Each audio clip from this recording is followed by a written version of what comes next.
Al encuentro de Lilith. Cuando llegué a casa el apartamento estaba vacío. Ni rastro de Lilith por ningún sitio. Lilith había desaparecido, aunque aquella manera de decirlo sonara un tanto precipitada aún el sentimiento. Me pasé la tarde de aquel sábado devenido a los silencios de la tarde, donde no pudiera concentrarme tan siquiera en estructurar una leve estrofa en la que expresar mi inquietud al respecto del paradero de Lilith, la cual no quisiera convertir, o que ésta, por sí misma, hubiera pasado a ser otro enigma de mis días. Cualquier sonido que me pudiera transmitir la serenidad necesaria con que afrontar los enclaves de aquella historia que se presentaba frente a mí, en la pantalla del ordenador, ya que la máquina de escribir la tenía expuesta en el salón en una de tantas estanterías, la cual solo utilizara para pasar la última y definitiva en limpio, después de relecturas y correcciones. Cuando aquella tarde las letras del teclado no emitieran ni siguieran la secuencia de mi pulso en su sonido característico en lapsos sintácticos y léxicos del pensamiento, en intervalos en que uno se parase a pensar o dilucidar lo siguiente, a que atenerse ante la repentina ausencia de Lilith, y el mal sabor de boca que con esta y el último o penúltimo desliz en la vivencia y escritura me quedara.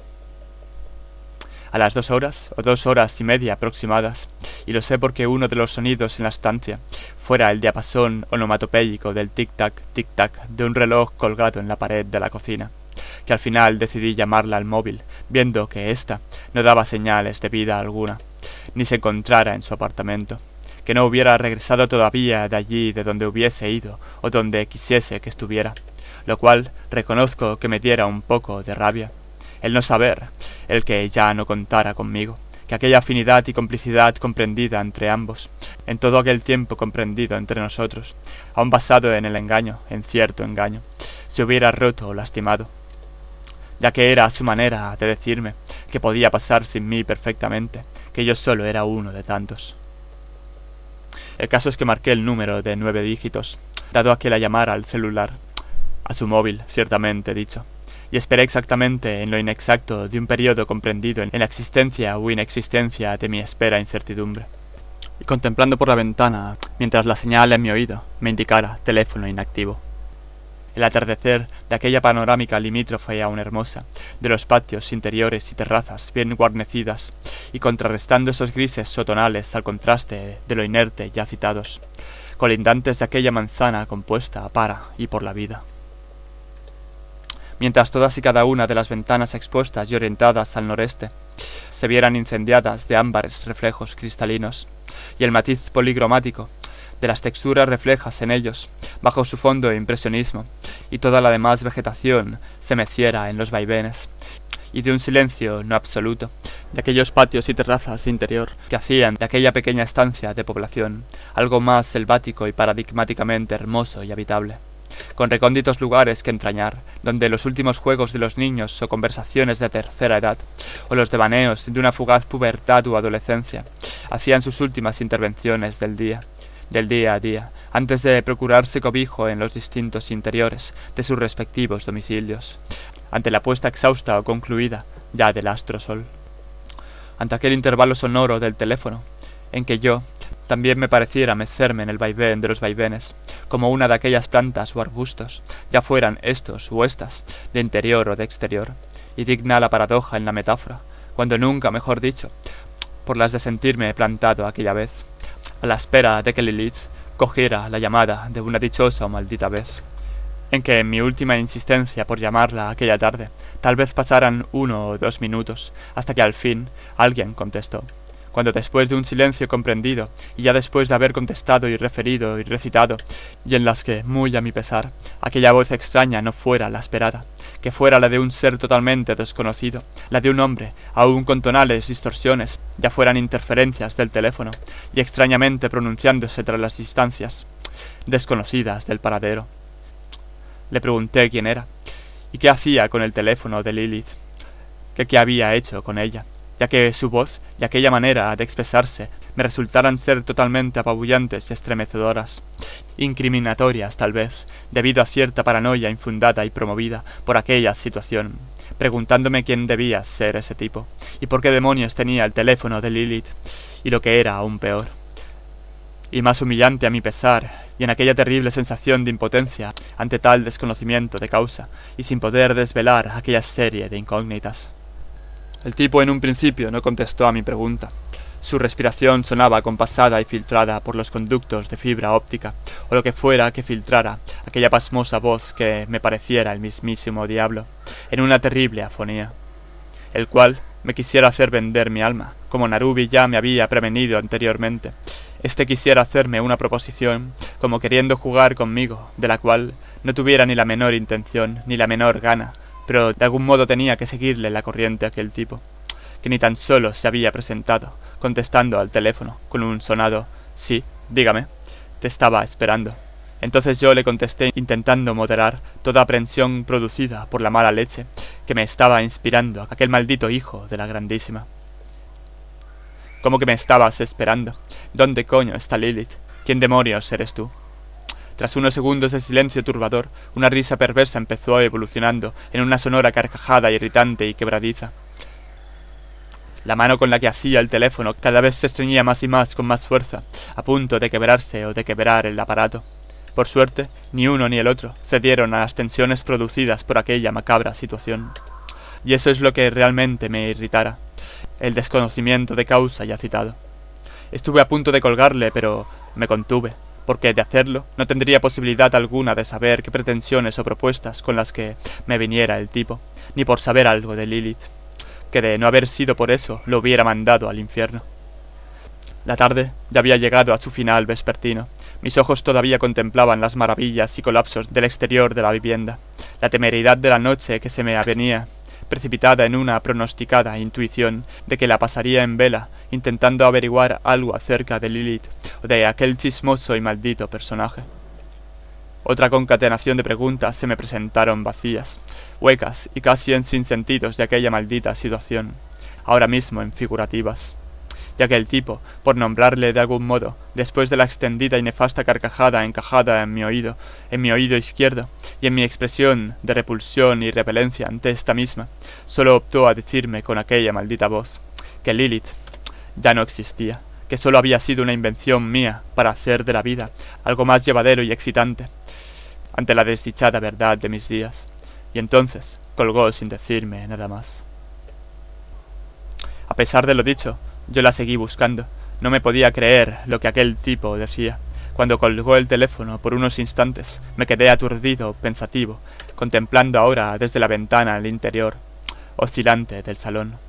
Inmediatamente fui a buscar unas copias de las llaves del domicilio de Lilith en mi mesilla de noche, pues estas eran la prueba fundamental de que Lilith no había sido una mera invención para pasar las noches y cubrir vacíos, y que el tipo, aparte de apoderarse del teléfono de esta, no sabiendo ni el cómo ni el por qué, que eso fuera lo que más me preocupara, que encima se estuviera quedando conmigo. Era evidente que algo en mi obstinada certeza y trastornada confianza de toda aquella confusión o distorsión ante la escena, la incerteza, la duda, la obviedad ante la lógica, de lo que fuera o no fuera realidad de realidades, o que por el contrario fuera una mera invención mía, en que aquellos instantes se tambaleara incluso el suelo que pisara, y las paredes o el entorno se desvanecieran ante aquella exposición absurda, pero tan bien tramada en sinsentidos. Pero entonces, sí, en el entonces, ¿cómo demonios encontraría a Lilith? No tenía ni la más remota idea de dónde empezar a buscar, más que en su domicilio, ahora ya con aquellas copias de las llaves de su apartamento, cogidas de la argolla con el dedo índice y reposadas en la palma de la mano izquierda, observándolas, perdiéndome en sus reflejos metálicos sin pensar en nada, como ido o absorbido en otra dimensión del devenir acontecer, pues aquella maldita llave era la única respuesta que tenía a mi favor para encontrarla, para saber algo de ella. Salí del apartamento y crucé el rellano. Mis pasos parecían verse amplificados por el vacío acrecentado en la escalera, por aquella sensación de inseguridad, alerta, tensión e ingravidez. Introduje la llave en la incisión de la cerradura. Esta pareció quebrarse al girarla, 2 vueltas y media y un último impulso hacia la izquierda, y la puerta cediera abriéndose. Sin duda, sin lugar a dudas, la puerta se abrió. Aquella era la llave. Entré y cerré la puerta. La oscuridad me envolvía, aunque la leve intuición del vestíbulo se me iba reproduciendo en mi cabeza, recordando las veces que había estado ahí, con Lilith a lo largo de tantas noches y sin desperdicio alguno. Desde el salón se intuía la leve intensidad de la penumbra, ya que la luz del otro extremo de la calle penetrara en su interior, oblicuamente, irradiando los objetos, los espacios y vacíos en la densidad de dicha estancia. No me podía entretener, pero tampoco supiera dónde buscar, ni tampoco a qué diantres atenerme, o qué estaba buscando ciertamente. Así que decidí sentarme unos segundos en una de las sillas del salón, sin tan siquiera dar la luz, contemplando dicha estampa y panorama envuelto en sombras y penumbras. Me sentía cobijado ante aquella soledad, aun toda sensación de incertidumbre, malestar y de inquietud, las cuales fueran, y tuviera que asimilarlas y someterlas al dominio. Aquella postura me inspiró un proverbio, el cual, no sé si ya oriental u occidental, dicho por algún filósofo, que cuando el curso del agua fluye demasiado deprisa y tú estás inmerso en él, evocando a una silla, nos fuera el hecho de sentarnos. ¡Qué obviedad! Y entonces la intensidad del agua amansaría su caudal en tu cabeza. Aunque el curso del agua fuera el mismo, por supuesto, no hubiera ningún proverbio que exactamente se expresara así, ante una u otra incertidumbre circunstancia. El caso es que aquellos fuesen instantes de inmovilidad, y por supuesto la acción devenida al pensamiento, ya que no me pudiera permitir el hecho de la turbación y el desánimo, y el quedarme inmóvil para siempre en aquel apartamento, a la espera de algún otro acontecer de aconteceres. Tal vez la pista que me llevara de nuevo hasta Lilith fuera el típico sobre de cerillas con las referencias de un local inscritas en su dorso, aunque eso sería demasiado fácil y obvio. Tal vez estuviera en la calle. Salir a buscarla, pero ¿dónde? ¿Dónde? Me podría pasar toda la noche e incluso semanas sin hallar nada, deambulando de aquí para allá, de un pueblo a otro, recorriéndome todo el Maresma sin hallar respuesta o indicio alguno, o donde incluso llegando a Badalona o a Barcelona, y adentrarme aún más en tan absoluta inmensidad de dicho entramado de las calles y avenidas por donde Lilith y yo hubiéramos estado alguna vez, frecuentando a algún local o visitando alguna exposición, preguntando en uno u otro de aquellos puntos de partida, o en los ambientes que ésta frecuentara, a alguno de sus congéneres o desperdigadas amistades. Pero algo en mi cabeza me decía que aquella voz, que se expresaba al otro lado de la línea telefónica, se extendía más allá de sus palabras. Entonces me vino el terrible pensamiento interpretado en aquella maldita voz del tiparraco ese. A Lilith la hemos hecho desaparecer para que estés solo y sufran las consecuencias de tan extendida soledad. Pero ¿por qué hemos? ¿Y con qué fin? Tal vez fuera el de sentir la ausencia a la hora de escribir. Aunque todo aquello fueran cavilaciones mías, pura divagación del pensamiento, desliz de una turbada imaginación sin pruebas, o tal vez fueran lagunas por las que ahogarme, en aquella sensación de ingravidez y sueño, por las que no puedes salir a flote, por mucho que uno agitara los brazos o se empeñara con todas sus fuerzas a salir, aunque yo siempre me despertara y saliera airado y provechoso de ellas, ya que por muy profundas que fueran dichas lagunas, que algunos pensarán que son fluidos neuronales por donde las inmersiones introspectivas de cada uno son íntimamente personales, yo como siempre acababa encontrando alguna quimera que me valiera para volver en mí y resucitar de mis cenizas escribiéndote. Que fuera un decir. El caso es que no supiera por dónde buscar, ni elemento o referencia en las cerillas, ni leches en vinagre. Me levanté de la silla y me asomé al balcón. Las pocas luces que iluminaban aquellas lindes horarias de ya casi la madrugada, aún sin haber cruzado el punto exacto de las 12, parecían geometrías inexactas o imprecisas de la noche, referencias espaciales que unidas entre sí formaran la unidad de un todo en su parcialidad, puesto que el mundo y universo fueran y se extendieran, se debatieran en conflicto al equilibrio, más allá de aquellos patios y terrazas, desde donde, aún incluso lo dicho, hubieran podido alcanzar ver alguna que otra constelación inscrita en el particular mapa del cielo. De pronto, escuché un ruido que provenía del vestíbulo, me giré, y sin tan solo darme tiempo, cuando me proponía entrar, ahí, en tan álgido silencio, desde el interior de la casa, un destello iluminó una sombra en el interior del apartamento. Yo, como comprenderán, me quedé impertérrito, inmóvil, porque si de lo contrario hubiera llegado a sentir algo en aquel instante, en aquel preciso instante, no sé lo que hubiese podido ocurrir. Donde tal vez mi reacción fue la oportuna, no lo sé. Lo único que sabía en aquel entonces es que alguien había utilizado una cámara con flash desde el interior y que después de ver la sombra contrastando con la intensa iluminación y deflagración del espacio, el apartamento volvía a estar a oscuras. Lo primero que pensé es que se tratara de Lilith, que volvía de no sé dónde, después de no sé qué, de aquel trance o pesadilla existencial, pero los perfiles delineados de la sombra no se correspondían para nada a los de una mujer. Más bien, eran los de un hombre puntiagudo y alargado. Nadie, cuando digo nadie, es nadie, reproduce como tú las entrañas del misterio. Que esa dichosa voz y aquella manera de expresarse me paralizó el poco hálito que pudiese tener en aquel momento. Miré hacia atrás sin girarme del todo, solo parte del rostro y ayudándome con los ojos. La calle estaba desierta, el frío ya me había callado, y aquella altura, aquella dichosa altura que producía vértigo, puesto que aquel tercer piso en el que me encontrara, o más bien dicho, en el que nos encontráramos mi amigo desconocido y yo, por nombrarle de algún modo, era terriblemente considerable. Justo después de saber que ese tipo estaba ahí dentro esperándome con no sé qué intenciones, y ya pasados unos 2 o 3 minutos mientras intentaba pensar con claridad, cuando, qué absurdo e incomprensible e imprudente a la vez, pudiera ser el mismo propio hecho de pensar y no actuar en aquellos precisos instantes de bloqueo y circunstancia. Pero, ¿qué podía hacer cuando al final opté por entrar de nuevo, puesto que no tenía otra alternativa, ya que los balcones de las casas contiguas estaban demasiado lejos, no hubiera repisa ni cenefas donde aferrarme y lanzarme al vacío? Era lo último que pretendiera hacer. Obviamente, eso sería lo último. Que una vez dentro, me quedé inmóvil ante la puerta del balcón, que hacía todavía con mi mano izquierda. La terrible oscuridad aún parecía más profunda al saber que ahí enfrente, o al costado, o al otro, o a mis espaldas, pudiera haber alguien respirando, pues la escucha de aquella respiración tenue y remarcada era evidente y constante, aún su ligereza y carga pulmonar.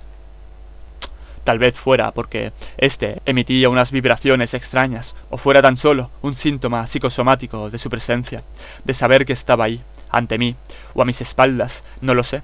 Tal vez se estuviera moviendo. El caso es que estaba ahí, esperando seguramente a que yo dijera algo y quebrara, por fin, todo aquel equilibrio entre la quietud y la incertidumbre, la oscuridad y lo invisible, aquel silencio estremecedor y paralizante, que de pronto se lo dije de una vez por todas, y le lancé a la misma pregunta que una hora antes le había hecho en nuestro inesperado encuentro, bajo los filtros del teléfono.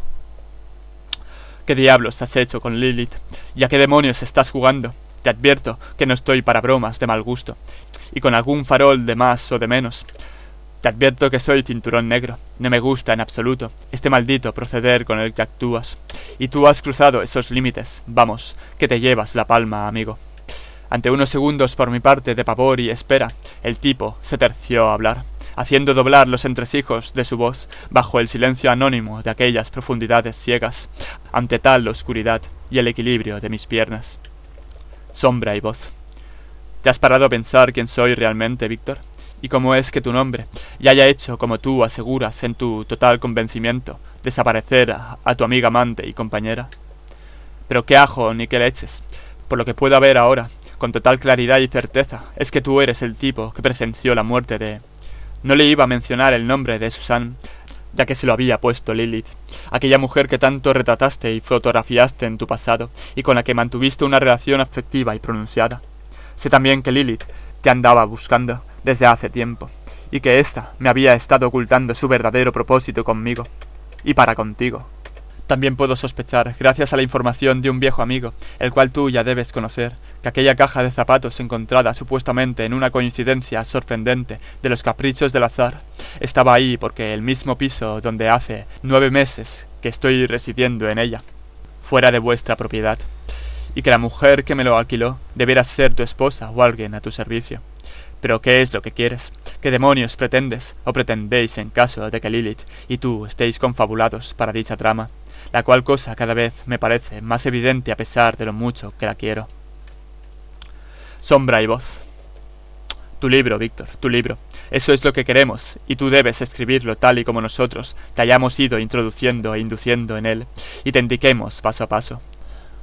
Eso es absurdo. Tú estás aquí y ahora. No eres producto de mi imaginación. Estoy hablando contigo. Tú me has hecho cagar de miedo ahí fuera, ¿sabes? Con tu dichosa cámara fotográfica, tus flashes y tus bobadas de misterio cinematográfico y tus maneras de proceder. Esas no son formas, ¿sabes? Para contactar con alguien, y menos si pretendes algo de él que te interesa. Sombra y voz. Solo te diré una cosa, que tú estás tan introducido en el transcurso del vacío y del relato, por el cual escribes tanto como yo y Lilith y los demás, y que si quieres saber algo más de Lilith y de mí, solo has de saber buscar. Te daré solo una referencia por la que empezar. A las afueras de dicha población hay una masía, una casa pairal. Esa no, sino la próxima, pasado esta a unos 300 metros del puente de la Riera.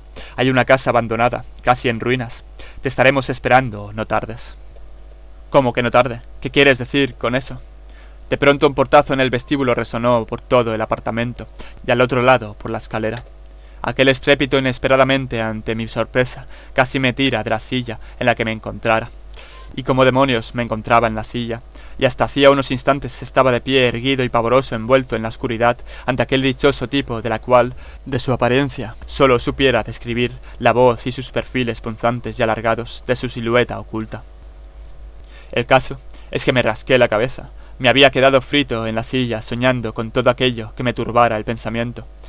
Eran casi las 4 o 4:15 de la madrugada, y tenía el cuello que parecía como si un mono cojonudo, y digo cojonudo, por lo cojonudo a la expresión, no tanto al hecho, que me hubiera estado dando golpecitos en ese mismo punto cervical durante las 3 horas que permanecí dormido en aquella confortable silla, aunque no apta para largos periodos de inconsciencia y posturas inauditas ante la posibilidad de acabar despertándote en el suelo. O lo que fuera peor, en las de partirte la crisma. ¿Y qué hubiera de todo lo dicho en aquella conversación? ¿Había sido real o un sueño ficticio? Era evidente que no podía ser real. Entonces todo aquello había sido un sueño, un dichoso y fastidioso sueño, pero tan real que no podía quitármelo de la cabeza. Cuando sueñas realmente casi nunca solemos recordar en su totalidad lo que soñamos. Solo retales quebradizos, rotos de la conciencia, difusas distorsiones y con ciertas notaciones a las que aferrarnos si queremos analizar. Pero ¿para qué analizar un sueño, si la realidad es la realidad? Aunque aquel no era el caso. Yo no pretendía analizar nada, y menos la parte de mi inconsciente, o subconsciente, mejor dicho, más absurda y enigmática. Por otro lado, los sueños que logramos recordar son aquellos por los que nuestra conciencia toma sentido, cierto sentido en parte en realidad, ya que todos los sueños son partes de ella. Y de aquel maldito sueño, por nombrarlo de algún modo, yo recordara cada pedacito de él, y cada detalle del mismo en su paradójica totalidad. A preguntarme, que me condujera a preguntarme de nuevo, por el paradero de Lilith. Lo bueno del caso es que ahora me encontraba en un punto en que realmente yo no sabía o no supiera hasta qué punto el sueño fue sueño y la realidad fuera realidad de realidades, ya que la silla en la que me encontraba no estaba en el salón del domicilio de Lilith, sino en el mío, pudiendo contemplar desde ella el escritorio ante mí, y la dichosa mancha de aquella maldita moqueta, la cual, aún entre una cosa y otra, no me había podido deshacer de ella. Como ustedes comprenderán, todo eso me turbara en grados infinitesimales toda lógica con la que yo pudiera expresarme y comprender.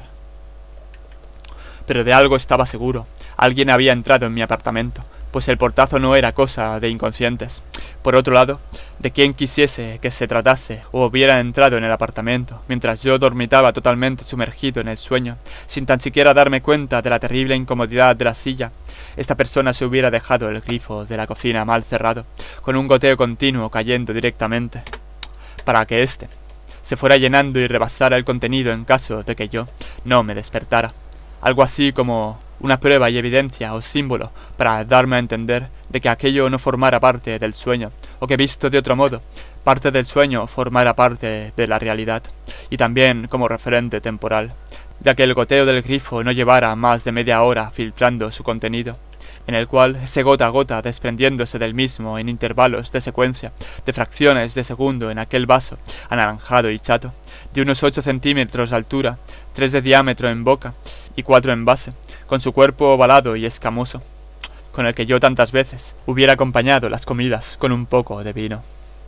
Otra cosa era también que todavía tenía toda la esencia de Lilith en mi boca, y toda conciencia de que ella existiera, y de haber pasado la noche anterior junto a ella, después de aquella sesión fotográfica, de inspiración erótica sentimental, ya fuera para el dichoso libro o para nuestra intimidad.